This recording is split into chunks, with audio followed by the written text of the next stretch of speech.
제가 신혼 때 청년부를 담당했던 적이 있습니다. 우리 집이 교회 마당 안에 있는 사택이었고요. 교회에서 우리 집까지 30초면 갈 수 있었습니다. 청년들하고 이렇게 모임을 하다가 식사 때가 되면 야 가자 우리 집에 가서 밥 먹자 이러고 이제 청년들을 데리고 가곤 했습니다. 처음 이제 결혼한 지 얼마 안 돼가지고 우리 청년들을 데리고 집에 갔던 기억이 납니다. 바로 집 교회 바로 마당이니까 가자 해서 확 갔는데 한 10여 명 정도 그 청년 리더들이 갔던 것 같아요. 문을 열고 여보 하고 들어갔는데 막 왕 하니까 아내가 깜짝 놀랐어요. 지금 우리 신혼부부 먹는 거는 소꿉장난 같이 둘이서 조금 먹는 건데 갑자기 막 10여 명의 이런 장정들이 들이닥친 거죠. 우리 집 냉장고에 있는 걸 다 꺼내도 제대로 음식을 만들 준비가 되어 있지 않았습니다. 심지어 나중에 보니까 막 이렇게 둘이 사는 거니까 숟가락도 다 안 돌아가고 젓가락 밥그릇 다 안 돌아가는 아주 난감한 상황이 되었습니다. 제가 그때 이후로 제가 얼마나 개념 없이 살고 있는가를 깨달았어요. 이렇게 손님을 모시고 갈 때는 두 가지 중요한 사실이 있다. 첫째는 미리 알려야 된다. 미리 알려야 되고, 두 번째는 그 알리면 거기에 맞게 준비를 해가지고 손님을 모셔야 된다. 이거를 그때서야 깨달았습니다. 옛날에는 어땠을까요? 그냥 이렇게 친한 우리 청년들이 이렇게 가는 게 아니라 옛날에 로마 시대 이럴 때 황제가 어느 도시를 방문한다. 그럼 어떤 일이 일어났을 것 같습니까? 황제가 어떤 도시를 방문한다. 갑자기 휙 가진 않겠죠. 그러면 황제가 왔는 줄도 모르고 사람들이 제대로 황제를 대접도 안 할 거 아니에요. 항상 먼저 전령들이 갑니다. 몇 월 며칠 날 황제가 올 겁니다. 그리고 참고로 우리 황제는 이런 음식을 좋아하고 이런 거 준비해 주면 좋겠습니다. 알려주겠죠. 그러면 이제 그 도시 사람들은 어떻게든 황제를 잘 맞아야 되니까 맛있는 음식도 준비하고 황제가 좋아하는 것들을 쫙 준비할 겁니다. 근데 그때 이제 여러 가지 기록들을 보면 황제가 어떤 도시를 방문할 때 그 도시 사람들이 좀 집중해서 준비했던 것 중에 하나가 뭔가 하면 황제의 마차가 지나갈 그 길, 자기 동네에 들어오는 그 길을 정비하는 거예요. 요즘처럼 이렇게 포장된 도로가 아니니까 막 길이 울퉁불퉁할 거 아닙니까? 근데 황제의 마차가 오는데 막 덜컹덜컹하면 안 되니까 사람들을 동원해가지고 불도저도 없을 때니까 아마 호미 같은 거 하나씩 들고 막 했겠죠. 이렇게 푹 튀어 올라온 거는 확 깎아내고 푹 들어간 데는 흙을 다져가지고 팽팽하게 하고 이래가지고 황제가 올 때 포장은 안 됐지만 싹 들어올 수 있도록 이렇게 길을 정비하곤 했죠. 오늘 우리가 읽은 본문은 지금 제가 말씀하신 이런 이야기를 어느 정도 그림처럼 갖고 오늘 본문을 읽으면 이해가 잘 될 것 같습니다. 오늘 본문을 기록한 이 마태는 오늘 본문을 통해서 뭔가를 이야기하고 있는데요. 지금 새로운 왕이 오셨습니다. 누굴까요? 예수님이죠. 예수님이 이제 그동안은 요셉의 아들로 태어나가지고 그냥 목수하는 아버지를 도우면서 30여 년간 그 갈릴리 시골 동네에서 이름도 없이 조용하게 지내다가 드디어 이제 역사의 한복판으로 등장하시려고 하는 겁니다. 이제 새로운 왕이 제대로 등극하고 있는 것이죠. 자, 그렇다면 방금 제가 좀 전에 말씀드린 그 이야기로 돌아가서 이 이야기를 설명하려면 왕이 그냥 갑자기 나타나면 안 되고 전령이 나타나가지고 왕이 오십니다 라고 외치고 준비를 시켜야 될 거 아니에요. 그렇죠. 그렇게 준비를 시킨 사람이 나타났다는 거예요. 그 사람이 누군가 하면 세례자 요한이라는 겁니다. 그 이야기를 오늘 본문에서 하려고 합니다. 그리고 그 세례자 요한이 나타나가지고 여러분 이제 왕이 오셨으니까 여러분 준비를 단단히 하세요, 이 이야기를 오늘 본문에서 하고 있는 겁니다. 이 구약 성경과 신약 성경 사이에 여러분 뭐가 있는지 아십니까? 구약과 신약 사이에 뭐가 있는지 아십니까? 이거 아주 80년대 유머인데 과가 있습니다. 구약과 신약. 글자 딱 한자인데요. 진짜 구약과 신약 그 사이에는 역사로 보면 400년이라고 하는 굉장히 긴 시간이 있습니다. 그러니까 말라기 선지자가 예언을 한 다음에 나중에 복음서가 등장하기까지 400년 동안 하나님의 선지자가 없었어요.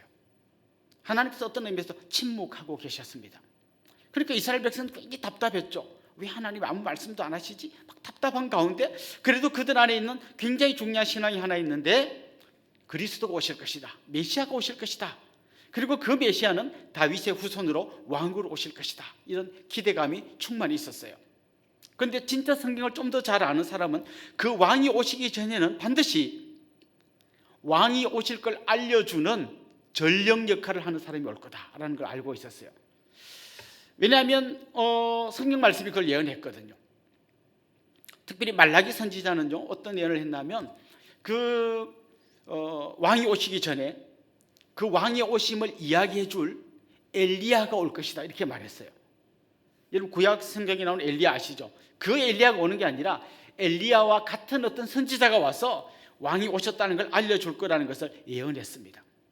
그리고 오늘 본문에도 인용이 되어 있습니다만은 이사야 선지자도 진짜 왕 되신 그 예수님이 오기 전에 한 선지자가 와서 외칠 거라고 이야기했습니다. 그는 광야에서 외칠 것이고 그의 외침을 듣고 사람들이 준비를 해야 된다는 것을 미리 예언을 했습니다. 그러니까 사람들은 400년간의 그 침묵의 시간에도 분명히 왕이 오실 거야, 메시아가 오셔서 우리를 구해 주실 거야, 그리고 그 메시아가 오기 전에는 반드시 어떤 선지자가 와가지고 왕이 나타났습니다, 이렇게 외칠 거야 라고 생각하고 기다리고 있었던 거죠. 자, 그랬는데 드디어 나타난 거예요. 누가? 세례자 요한이 나타난 겁니다. 그런데 특별히 아까 좀 전에 이사야 선지자도 그 새로운 선지자의 등장을 예언을 했다 그랬는데요, 그 이사야 말씀을 오늘 본문에서 인용하고 있는데 광야에서 외치는 자의 소리라는 표현이 나옵니다. 그러니까 그 선지자는 예루살렘 성전 이런 데서 외친 게 아니라 광야에서 외칠 거라고 했는데, 진짜 오늘 본문에 보면 광야에서 외치는 한 사람이 등장합니다. 바로 세례자 요한이죠. 이 광야는 아마 예루살렘에서 그렇게 멀지 않은 유대 광야일 것 같습니다. 이 유대 광야는, 여러분, 광야가 어떻게 생겼을 것 같습니까? 그냥 사막처럼 막 이렇게 모래가 쫙 깔린 그런 거라고 많은 분들이 생각하지만, 광야는 실제로 그 사진을 보면 이렇게 작은 언덕들이 굉장히 많이 있습니다. 그리고 아주 깊은 골짜기도 있습니다.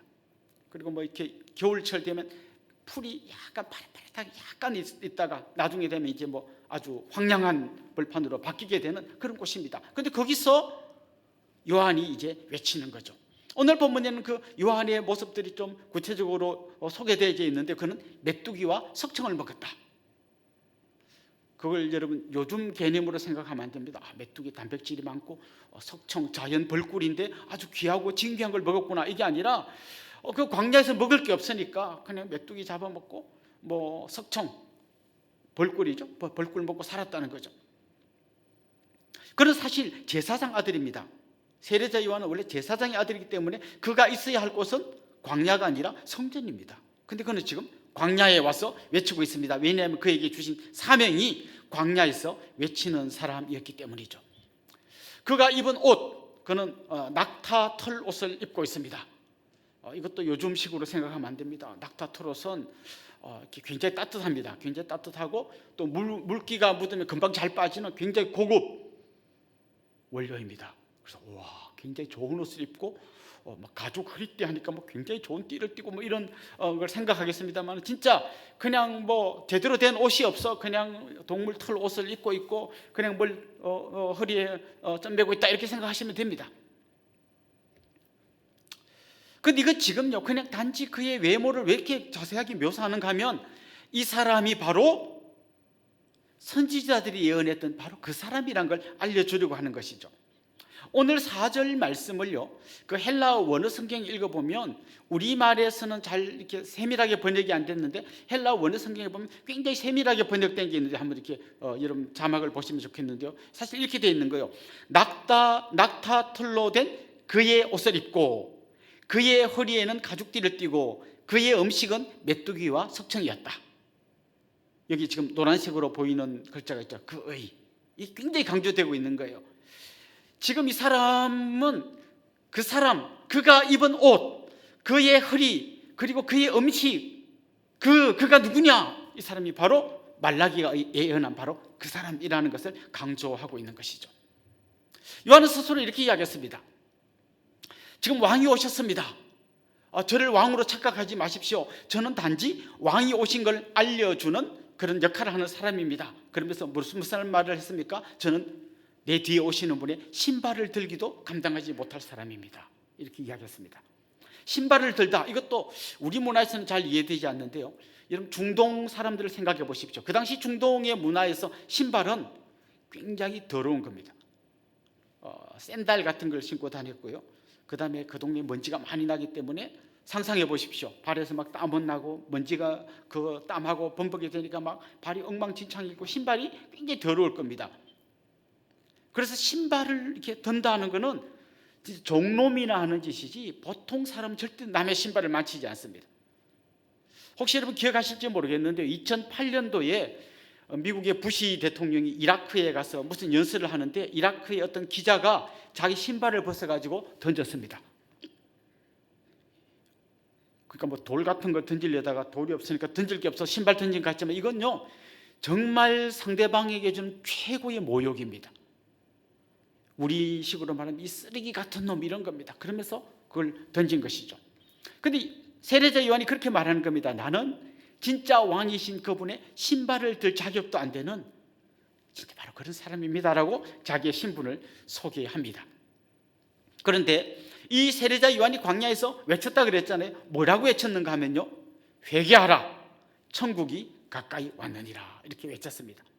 예수님도 나중에 사역을 시작하시면서 이 말씀을 하셨어요. 회개하라, 천국이 가까이 왔다. 여기 아주 중요한 두 단어가 나옵니다. 회개라는 단어와 천국이라는 단어가 나옵니다. 여러분, 천국이란 말을 먼저 한번 생각해 보면 좋겠는데요, 천국 하면 뭐가 떠오르십니까? 우리가 죽으면 천국 가죠. 미래에 우리가 갈 그곳, 천국이라는 생각이 우리 생각 안에 굉장히 강합니다. 미래의 천국. 그런데 오늘 본문은 그 미래에 우리가 갈 그 천국을 이야기하는 게 아니라 다른 어떤 각도를 이야기하는데요, 천국이 현재 임했다는 거예요. 어디로? 이 땅에. 우리가 여러분 주기도문 할 때도 늘 기도하는 기도의 제목이 있지 않습니까? 나라가 임하옵시고. 그러니까 하나님의 나라가 임하기를 간절히 우리가 기도하는 것처럼 천국이 임했다는 거는요, 지금 우리가 있는 이 현장에 천국이 왔다는 거예요. 천국이라는 이 말은 그 한자를 풀면 하늘천 나라국, 하늘나라입니다. 하늘나라. 그런데 다른 복음서에서는요, 하늘나라라는 표현보다 하나님의 나라라는 표현을 많이 씁니다. 그럼 이 두 개가 어떻게 다른가? 사실은 같은 말이에요. 원래 이 유대인들은 뭐 자기 입으로 여호와 혹은 하나님 이렇게 자기 입으로 말하는 걸 싫어합니다. 하나님 이름을 망령되이 긋지 말라 했기 때문에 괜히 말하다가 그런 실수를 할까 봐 하나님의 나라 이런 말을 쓰기보다는 그냥 그 대신으로 하늘나라라고 쓰는 것이죠. 자, 그런데 이 하늘나라가 이 땅에 왔다, 이건 무슨 의미인가 하면 이런 거죠. 하늘나라가 이 땅에 왔습니다 하면 어디 왔습니까? 우리 대본에 이렇게 질문합니다. 왜냐하면 우리가 생각하는 천국은 어떤 공간의 개념으로 자꾸 생각하기 때문이에요. 그런데 진짜 천국의 의미는 공간의 의미보다는 통치의 의미입니다. 하나님이 다스리는 그것이 바로 천국이라는 것이죠. 만약에 여러분의 가정에서 여러분이 하나님의 다스림을 받는다면 여러분의 가정이 천국이 되는 겁니다. 우리 교회가 어떤 한 사람의 막 영향력에 의해서 좌지우지 되는 것이 아니라 하나님의 통치를 받는 교회가 된다면 우리 교회가 천국이 될 수 있습니다. 여러분 친구들하고 만나는데 전부 다 막 술 먹고 막 이상한 음담패설하는 그곳에 여러분이 가셔서 하나님 통치를 받는 여러분이 정말 그 친구들에게 정말 어떤 하나님의 복음을 전하고 그들이 그 말씀에 감동되고 그렇게 변화되기 시작한다면 그곳이 천국이 될 수 있는 겁니다. 여러분 잘 아시는 찬송 있죠? 높은 산이 거친 들이 초막이나 궁궐이나, 그 다음 뭡니까? 내 주 예수 모신 곳이 그 어디나 하늘나라. 그러니까 앞으로 우리가 미래에 주님이 예비하신 영원한 천국을 경험하게 되겠지만 지금 주님의 통치를, 왕으로 오신 그 주님의 통치를 받기 시작하면 우리는 이미 천국 백성으로서의 삶을 지금부터 경험하게 된다는 겁니다. 그래서 우리는 저 천국에 갈 때까지 막 꾹 참으면서 막 이 한마는 이 세상 하면서 그냥 빨리 천국 가야지 그것만 기다리는 사람이 아니라 지금 여기서 천국을 경험해야 돼요. 여러분의 가정이 천국이고 여러분이 만나는 삶의 현장이 천국이고 우리 교회가 천국이고 그냥 천국의 삶을 여기서부터 누려야 된다는 것이죠. 그게 지금 세례자 요한이 전하는 이 외치는 소리입니다. 천국이 가까이 왔습니다, 이렇게 외치는 거죠. 그런데 그가 천국이 가까이 왔다고 하면서 뭐라고 말하는가 하면 회개하라라고 이야기합니다. 천국을 경험하려면 뭐가 필요한가 하면 회개가 필요하다는 겁니다. 이 회개가 뭐죠? 회개는 내가 잘못한 걸 하나님 앞에 아뢰고 좀 울고 이런 거라고 보통 생각합니다. 그게 회개의 어느 한 부분을 설명하는 것이긴 하지만 그게 회개를 다 설명하는 건 아니에요. 진짜 회개는 뭔가 하면요, 단지 어떤 행동 한두 가지를 바꾸는 게 아니라 내 존재가 향하고 있는 방향을 완전히 바꾸는 거예요. 지금까지는 내가 왕이 돼가지고 내 나름대로 살아왔어요. 그렇지만 회개라는 건 이제부터 내가 왕이 아니고 왕이신 예수님에게로 내 삶을 완전히 방향 전환하는 것, 이게 회개예요. 지금 내가 서울로 가야 되는데 길을 잘못 들어서 부산으로 가고 있습니다. 근데 지금 내가 굉장히 난폭 운전을 하고 있어요. 너무 빨리 달려요. 회개는 뭘까요? 난폭 운전 안 하고 천천히 달리는 거, 그건 두 번째고, 더 중요한 건 뭘까요? 지금 내가 가는 길이 잘못됐기 때문에 방향을 바꾸는 거예요. 이게 회개예요. 여러분, 가끔씩 이런 사람들 있잖아요. 예수는 안 믿는데 너무 착해, 사람이. 심지어 믿는 사람보다 더 착해. 저런 사람은 그냥 하나님이 아마 교회 안 다녀도 아마 저런 사람 천국 보내줄 거야, 이렇게 이야기하는 분들이 있습니다. 근데 좀 전에 제가 드렸던 말씀으로 돌아간다면 이 사람은 지금 서울로 가지 않고, 가야 할 길은 서울인데 부산으로 가는데 운전을 굉장히 점잖게 하는 사람이라는 것이죠. 문제는 점잖게 하는 것, 여기에 있는 게 아니라 방향을 바꾸는 것, 이게 먼저라는 거예요. 이게 진정한 의미의 회개라는 것이죠. 완전히 돌아서야 하는 거라는. 자, 그런데 오늘 본문에 보면 지금 회개하라라는 것은 세례자 요한의 외침이고요, 이사야 선지자는 앞으로 이 세례자 요한이 와서 이런 이야기를 할 거라고 소개를 하는 게 오늘 3절에 지금 인용되어 있는데, 한번 3절 말씀 보십시오. 이렇게 되어 있습니다. 그는 선지자 이사야를 통하여 말씀하신 자라. 일러서되 광야에 외치는 자의 소리가 있어 이르되, 뭐라 그랬습니까? 너희는 주의 길을 준비하라. 그가 오실 길을 곧게 하라. 너희는 주의 길을 준비하라. 그가 오실 길을 곧게 하라. 이렇게 이야기했습니다. 이게 이사야 40장 3절을 인용한 건데요, 좀 더 우리가 이 의미를 명확하기 위해서 이사야 40장 4절도 한번 읽어보겠습니다. 이렇게 되어 있습니다. 골짜기마다 도두어지며 산마다 언덕마다 낮아지며 고르지 아니한 곳이 평탄하게 되며 험한 곳이 평지가 될 것이요. 이게 무슨 말이죠? 이게요, 처음에 제가 왕의 마차가 지나가기 전에 길을 평탄하게 만든다 그랬잖아요. 그 이야기를 하는 거예요. 자, 지금 어떤 높이 솟아있는 막 언덕이 있습니다. 왕의 마차가 지나가는데 이 언덕이 너무 이렇게 버티고 있어서 마차가 지나가는데 방해가 돼요. 어떻게 해야 됩니까? 깎아내려야 된다는 거예요. 또 가다 보니까 너무 푹 파인 골짜기가 있어서 왕의 마차가 지나가기 힘들다는 거예요. 어떻게 해야 돼요? 이걸 메워야 된다는 거예요. 그래서 길을 평평하게 해가지고 왕의 마차가 지나가기 좋게 만들어야 한다는 거죠. 그러니까 지금 이사야가 말한 회개라는 게 뭔가 하면요, 지금 왕이신 우리 주님의 마차가 우리를 향해 오고 있는데 내가 높은 산처럼 꾹 서가지고 교만하게 떡 버티고 있으면 내가 그 왕을 제대로 모실 수 없다는 거예요. 어떻게 해야 된다는 거예요? 깎아내야 된다는 거예요.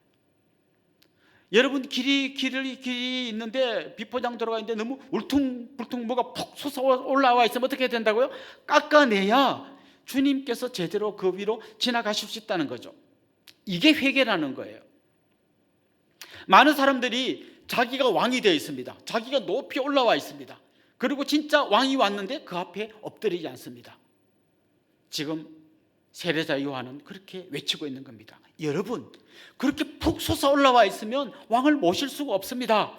그걸 깎아내야 됩니다. 여러분이 왕좌에서 내려오셔서 진짜 왕이신 주님 앞에 엎드려야 합니다. 그래야 여러분이 천국을 경험하게 될 겁니다. 이걸 이야기하고 있는 겁니다. 오늘 본문에 보면요, 많은 사람들이 광야에서 외치는 세례자 요한의 말을 듣고서 모여들었는데 그 중에 바리새인과 사두개인들이 왔다는 말씀이 있습니다. 우리는 이미 막 딱 들으면 알죠. 바리새인, 사두개인, 나쁜 놈들, 딱 우리 생각이 들 겁니다. 그런데 그 당시에 바리새인과 사두개인들은 우리가 그렇게 한 방에 휙 날려버릴 그런 호락호락한 사람들이 아니었어요. 일단 사두개인들은요, 제사장 그룹들입니다. 그런데 이들은 지금 로마가 이제 전략적으로 이 제사장 그룹들을 키워주는 거예요. 그리고 자기들이 대제사장을 임명할 때 개입해가지고 자기들하고 좀 잘 맞는 사람을 대제사장으로 세우는 거죠. 그러니까 서로 누이 좋고 매부 좋고 서로 손을 잡은 거죠. 그래서 그 당시에 사두개인들은 한마디로 말하면 대단한 권력을 가진 사람들이에요. 종교 권력과 정치 권력이 결탁해가지고 엄청난 권력을 누리던 근데 그들의 신분은 주로 제사장, 막 성전에서 제사 지내고 하던 이런 사람들이 주로 사두개인들이었어요. 반면에 바리새인들은 어떤 사람인가 하면요, 그렇게 권력은 없어요. 그런데 이 사람들은 너무나 율법을 철저하게 지키는, 정말 사람들이 와 대단한 사람들이다 하고 존경하던 사람들이에요. 한마디로 굉장히 착하게 사는 사람들이죠. 자, 그들도 지금 이 세례자 요한 가까이에 와서 도대체 뭔 얘기하는가를 보고 있습니다. 그런데 이 세례자 요한이 그들을 향해서 독설을 날렸습니다. 아유, 여러분 이렇게 험한 곳까지 오느라고 얼마나 수고가 많았습니까? 이런 얘기를 해야 좀 분위기 맞을 것 같은데 뭐라고 이야기했는가 하면 이 독사의 자식들아 이렇게 말했습니다. 저는 번역을 아주 점잖하게 했다고 생각해요. 독사의 자식들아. 우리 한국에서는 독사 대신에 개를 넣으면 아주 심한 욕이 되죠. 개의 자제분들이시오 이렇게 말하지 않죠. 개 XX 이렇게 말하면 정말 이런 모욕은 정말 처음 당해본다. 너무 심한 모욕이죠. 그런데 지금 그것보다 더 심한 말을 하고 있는 거예요. 이 독사의 자식들아. 아니 이렇게 착하게 살고 율법을 잘 지키는 바리새인들을 향해서, 하나님의 성전에서 수종되는 제사장 그룹들을 향해서 이 독사의 자식들아라고 외치는 이유가 뭘까요? 그들은 겉으로 볼 때 굉장히 경건하고 착한 사람들처럼 보이지만 높이 솟아있는 언덕처럼 왕의 마차가 지난 걸 방해하는 사람들로 지금 있다는 거예요. 사실 이 말 앞에 우리가 긴장해야 되는 거예요. 지금 세례자 요한에게 책망받는 사람들은 저 술집에서 술 먹고 막 싸움질하는 그 사람들이 아니라 가장 경건한 성전 주위에서 일하던 사람들, 그리고 가장 율법을 잘 지키던 바로 이 사람들이었다는 거예요.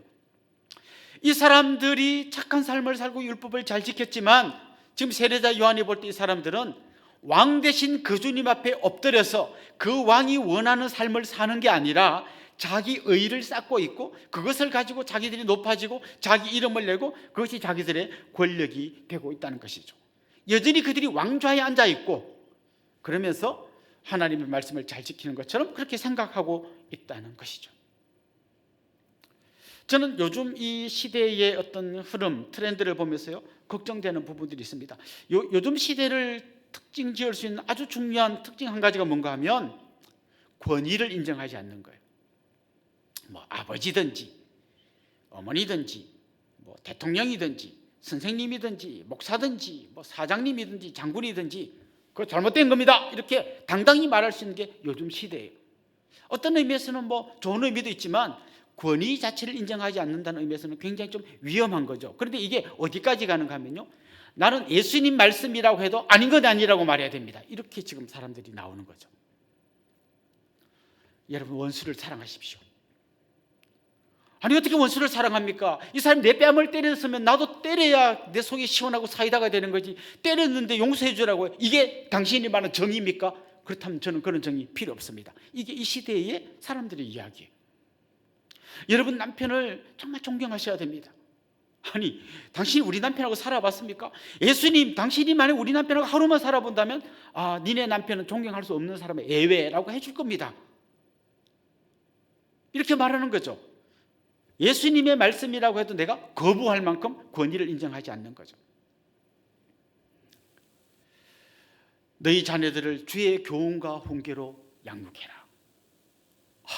주님 우리 아들 지금 사춘기인데 완전 제가 돌아버릴 것 같습니다. 저놈 막 두뇌를 한번 쪼개서 확인해 보고 싶습니다. 어떻게 내 배에서 저런 놈이 나온지 모르겠습니다. 주의 교훈과 훈계, 지금 걔는 그런 말로 통할 애가 아니에요. 저런 놈은 그냥 아주 기싸대기를 날려야 됩니다. 주님 좀 그런 말씀 하지 마세요. 주님 말씀 안 들어요. 그냥 아무리 말씀하셔도 내 생각하고 있는 거예요. 주님 벌써 결혼 20년 15년 가고 나니까 남편하고 나하고 사랑이 다 식어버렸어요. 다 식어버리고 사랑하지도 않는 사람하고 억지로 이렇게 지금 사는 게 이게 진짜 맞습니까? 제가 회사에 가면 정말 다 향기로운 커피를 내리면서 아주 상냥한 웃음으로 저에게 커피를 전해주는 그 사람, 저는 그 사람을 사랑할 거예요. 주님이 뭐라고 해도 저는 안 들을 거예요. 나는 내가 원하는 사랑을 할 거예요. 이게 지금 이 시대의 정서라는 거예요. 전부 다 주님이 지나가야 되는 그 길바닥에서 전부 다 이만큼 푹푹 튀어 올라와가지고 그 마차가 지나가지 못하도록 막고 있는 게 지금 우리들의 삶의 모습이라는 거죠. 그러면서 우리는 이렇게 생각하는 거예요. 저는 주일날 안 빠지고 교회 잘 나옵니다. 어쩌면 세례자 요한이 지금 이곳에 왔다면 제일 먼저 독사의 자식들아 책망을 받을 사람은 어쩌면 저일지 몰라요. 어쩌면 우리를 향해서도 이렇게 독설을 날릴지 몰라요. 이 말을 듣고 이제부터 그러면 화를 좀 적게 내야겠다, 이제부터 좀 그래도 우리 남편 사랑하려고 내가 한번 힘을 써봐야겠다, 이 정도를 하라는 게 아니라 그야말로 더 이상 내가 왕좌에 앉아있지 않고 내가 판단하고 내가 결정하고 내가 행동하고 내가 알아서 하는 게 아니라 완전히 왕이신 그분 앞에 엎드리라는 거예요. 거기서 나온 삶의 변화, 거기서 나오는 회개의 열매가 진정한 회개의 열매라는 것이죠. 이게 오늘 본문에서 지금 세례자 요한이 외치는 겁니다. 만약 여러분이요, 아닙니다, 여전히 내가 왕이 되어서 내가 다스릴 겁니다, 이렇게 말하면요, 사실은 여러분은 속는 거예요. 여러분, 수렴청정이란 말 아십니까? 우리 조선시대 때 보면 나이가 너무 어린 왕이 10살 이런 사람이 왕이 되면요, 제대로 뭘 못하잖아요. 그럴 때 수렴청정하는 사람이 있습니다. 누군가 하면 주로 할머니죠. 대비마마가 왕 옆에 이렇게 발을 쳐놓고 이렇게 가르쳐 줍니다. 그러면 할머니 말을 듣고 이 왕이 막 하는 거죠. 우리가 내가 왕이 되었고 내가 판단하고 내가 알아서 합니다라고 생각할 때 우리는 지금 속고 있는데요, 사실은 내 옆에서 수렴청정하는 존재가 있다는 거예요. 바로 마귀입니다. 마귀가 내 옆에서 계속 부추기는 거예요. 네 인생은 너의 거야, 네가 하고 싶은 대로 살아, 네 마음 움직이는 대로 가는 거야, 이렇게 규칙이니 무슨 그런 거야 듣지 말고 네 마음이 원하는 대로 따라가. 누가 앵겨부터 밟아버려, 아주 싹을 짓밟아서 그냥 못 기어오르게 만들어, 이렇게 계속 외치는 거죠. 야야, 사랑은 움직이는 거야, 어떻게 한 사람만 평생 사랑하니, 사랑은 계속 움직이는 거야, 이렇게 계속 이야기하는 거죠. 수렴청정을 듣고 그러면서도 내가 왕인 것처럼 착각하면서 사는 것이죠. 그래서 진짜 왕의 마차가 지나가는 것을 내가 막고 있는 거라는 겁니다. 그래서 세례자 요한은 계속 경고하는 겁니다. 길을 평탄하게 해야 됩니다. 높이 솟아나 있는 걸 깎아버려야 됩니다. 이게 진짜 회개입니다라고 이야기합니다. 그러면서 경고의 말씀을 잊지 않습니다. 만약 끝까지 이 왕의 행차를 막고 자기가 왕이 되어서 교만하게 버티고 있다면 이미 도끼가 나무 뿌리에 놓여 있다는 걸 기억해야 합니다. 어디 도끼 찾으러 가는 게 아니라 도끼가 지금 나무 뿌리에 딱 와 있어요. 이제 딱 찍으면 그냥 한 방에 넘어질 겁니다. 그리고 이걸 꺼지지 않는 불에 던져버릴 겁니다. 지금 이렇게 경고하고 있는 겁니다. 아까 제가 진짜 왕 되신 주님 앞에 엎드려 왕의 통치를 받으면 이미 우리는 천국을 경험한다 그랬잖아요. 마찬가지예요. 우리가 그 왕 되신 주님을 끝까지 거부하면 마지막 날에 영원한 심판에 던져지게 되겠지만 이미 지옥을 경험하게 됩니다. 혹시 경험해 보신 분이 있는지 모르겠는데요, 진짜 서로 부부간에 원수가 되어서 주님 말씀 끝까지 안 듣고 죽으라고 싸워보세요. 지옥이 따로 없습니다. 자기 집이 지옥이 되는 거예요. 오늘 본문은 우리에게 이야기합니다. 우리가 왕을 제대로 맞이하려면 내가 왕좌에서 내려와야 합니다. 더 이상 높은 언덕이 되어서 버티고 있으면 안 되고 깎아내야 합니다. 그래서 그 주님 앞에 겸손하게 엎드려 왕 되신 주님 앞에 나아간다면 오히려 주님은 반대로 움푹 패인, 정말 움푹 패해서 사람들이 볼 때는 형편없는 것처럼 보이는 그 사람을 오히려 메워서 정말 그 사람을 들어 올릴 거라는 거죠. 여러분, 예수님이 하신 사역을 보십시오. 병든 자, 상처받은 자, 소외된 자, 세리, 장녀, 손가락질 받던 사람들이 그냥 왕 되신 주님 앞에 겸손하게 내려와 두 손 들고 엎드릴 때 주님은 그들을 들어 올리셔서 가장 존귀한 사람으로 만들어 주셨습니다.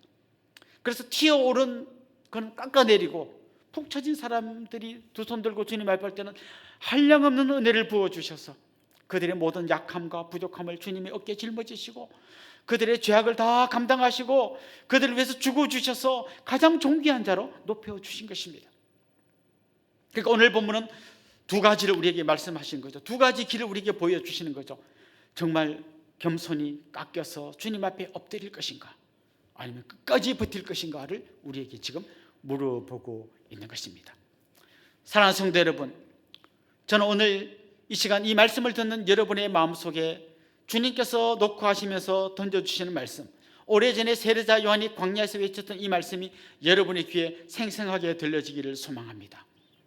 어쩌면 남들은 다 속고 있을지 모르지만 주님은, 아니면 세례자 요한은 우리를 향해서 독사의 자식들아라고 외칠 수도 있겠구나, 그 생각이 든다면 겸손하게 높아져 있는 나를 깎아내리고 왕 되신 주님 앞에 엎드리기를 소망합니다. 그리고 그 왕을 모시고 그 왕의 통치를 받으면서 살 때 우리는 이미 우리에게 허락하신 천국을 누리면서 사는 그 기쁨의 삶을 살게 될 줄로 믿습니다. 회개는 돌아서는 것입니다. 여러분의 왕을 진심으로 모시는 여러분이 될 수 있기를 주님의 이름으로 축원합니다.